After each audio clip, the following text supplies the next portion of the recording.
Hello, this is Anas.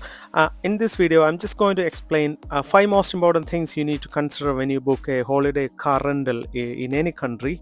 I have made a recent booking in Turkey, and these experiences are based on that booking. I also going to share a couple of tips at the end of this video. Please keep tuned. Now, the first and most important things you will consider before booking a car rental is your credit card and driving license, whether it's accepted in that country or the what are the paying methods and what credit card are accepted by the country you're trying or your company you're trying to book. Now, in my research and experience, most companies accept Visa and MasterCard credit cards, and Visa credit card is the one I used, and I hold Irish full license, driving license, and that's the one I used for my booking in Turkey. If you are using any other kind of cards, you need to specifically check whether that card is accepted with the supplier. Now, the second most important thing I would consider to book a car is whether this supplier or service provider is based in airport or not. I would only book car companies which can deliver car or which can supply car in the airport. Generally, the companies who do business in the airports are very good companies, and there are some exceptions, but generally they are very good in dealing with. Also, you're saving a lot of time when you go back to you after your holidays or you're collecting your car, if you choose a company which is based in the airport. Also, if there is any trouble, you can be late and you can even miss your flight. So it's just avoiding all that risk, thinking of your missing your flight, your anxiety, or all those risks you can mitigate by I think, in my opinion, by booking a car which is supplied by a provider in the airport. Now, the third most important thing I would consider for a holiday car booking is whether the car is automatic or not. I would only consider booking an automatic car in outside the country I live. So in this holiday in Turkey, I also booked a automatic car which was unfortunately not diesel. There was no availability for diesel car, but again, it was okay with the petrol in there. It wasn't very expensive, but always better to book a diesel car for fuel economy and your wallet. And also, modern diesel cars deliver more power. It will be more powerful than a petrol car, in my opinion. Another most important thing when I book a car for holiday rental is taking pictures and videos before and after. This step is very, very important and vital to your rent a car booking, because sometimes they will kind of say, oh, it's okay, we don't consider small scratches, or there is a little dent there somewhere. This man actually told me, it's okay, this scratch is okay, you don't need to picture it, it's fine.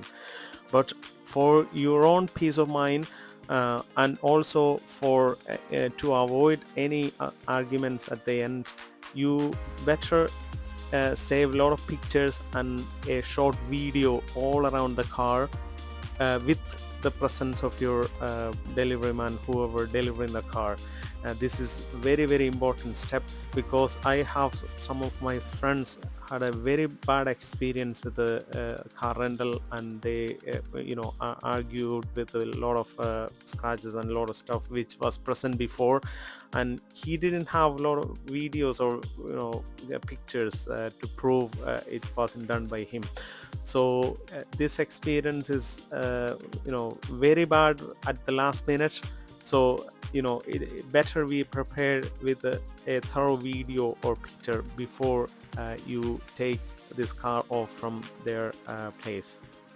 In my case, even though he kept saying, oh, there's no need to videoing the car, I took a lot of videos, and I took a lot of pictures, even in the dashboard, doors, all around, even with the tires. All the tires I recorded very well. just in case, this, I think, in my view, this was very effective. They understood I have the video of the whole car, and they didn't make any argument, I didn't have any trouble at all when returning the car. It was very simple. Another most important thing in my experience is book the return of your car 1 to 2 hours later than anticipated.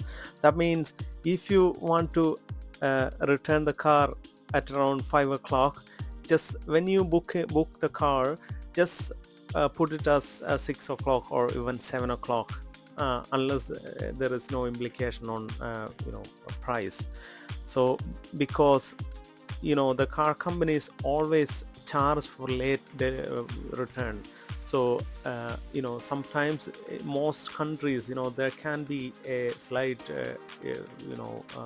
time delay for the flights and stuff. So for example, before you start the holiday, you will get email from the airline, your return flight is 1 hour delayed. So if you did not cover that with your car return, the problem is they will charge you if you return car or 1 hour or 2 hour later than you booked. So that is another wise thing to do. Always book your return 1 or 2 hour delayed after your flight time. These are the most important 5 things I will consider before make any booking for a rental car in any country, because if you don't meet these 5 things, you can get into trouble. So I wouldn't recommend book any rental car in any country without looking into these 5 vital things. Now I'm going to tell you a couple of tips as well. First thing is about navigation. Don't forget to bring your cable to connect your phone into the infotainment system. If you can connect your phone to infotainment system, you can use navigation with your phone.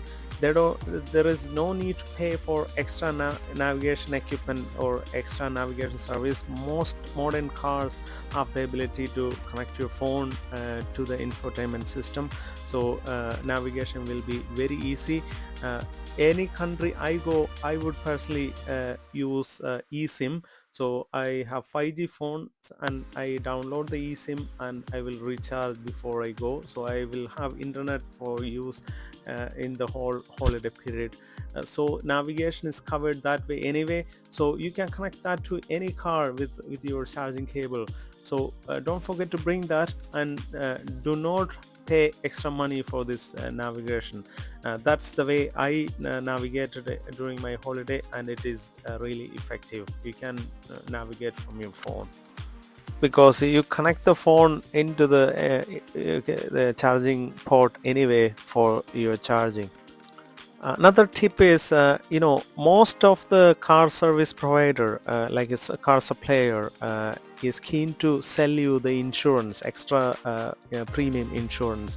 But I don't think there is a point in that, because in my research, I found that it won't cover most things, for example, the mirror, the paint work, the body work. None of these, the tires, none of these covered in this insurance on my close look. So there is no point in buying that kind of insurance, even though it's called a premium full cover insurance. Another thing about this insurance is, in most countries, your own insurance provider is covered, a comprehensive cover for car you drive in the nearest countries. Like for example, I live in Ireland. My insurance cover most of the countries in Europe for me to drive. So if you have that, that's the best thing to do. But there is no point in purchasing extra insurance. If you read through that, you will realize many of the things are not covered in that premium insurance. So there's no point in buying that insurance for your if your risk unless it's not covered. So that's my experience. I never purchased any insurance, and I was okay anyway. Didn't make any accident. It was grand. I hope this video is useful to you. If this video give any value, please consider subscribing and share this video for people who interested in, or people you think this video will be useful. Thank you for watching and have a great day.